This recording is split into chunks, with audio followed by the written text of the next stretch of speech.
বাংলা জুড়ে একটা আতঙ্কের পরিবেশ কাজ করছে। 25 থেকে 30টি থানা এলাকায় আতঙ্কের পরিবেশ রয়েছে। সমাজ বিরোধীরা নেতা হয়েই আতঙ্কের পরিবেশ তৈরি করেছে। ভোট পরবর্তী হিংসা ও পঞ্চায়েত ভোট হিংসার পর মানুষ আরও আতঙ্কে ভুগছে। বেআইনি সম্পত্তি নিয়ে যাদের বিরুদ্ধে অভিযোগ তাদের বিরুদ্ধে অবিলম্বে ব্যবস্থা নেওয়া হোক। প্রধানমন্ত্রীর কাছে রাজ্যের আইপিএস আইএএসদের একাংশকে নিয়ে নালিশ সুকান্তর।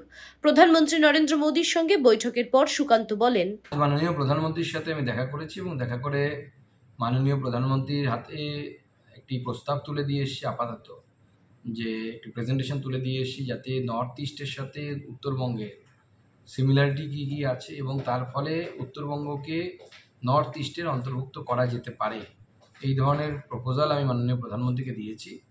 এবার মাননীয় প্রধানমন্ত্রী তার বিচার করবেন এবং আগামী দিনে যদি নর্থ ইস্টের সাথে উত্তরবঙ্গ যুক্ত হয়, উত্তরবঙ্গ পশ্চিমবঙ্গের অংশ হিসেবে নর্থ ইস্টের সাথে যদি যায়, তাহলে পরে স্বাভাবিকভাবেই উত্তরবঙ্গে কেন্দ্রীয় যে প্রকল্পগুলো আছে সেই প্রকল্পের টাকা অনেক বেশি পরিমাণে পাওয়া যাবে এবং তার সাথে সাথে এই এলাকা অনুন্নত এবং এই এলাকার উন্নয়ন হবে এবং আমার মনে হয় রাজ্য সরকারেরও এতে বাধা থাকবে না বা রাজ্য সরকারের সহযোগিতা আমরা পাবো। আপনারা দেখছেন ইউএন লাইভ, বাংলা খবরের শেষ কথা।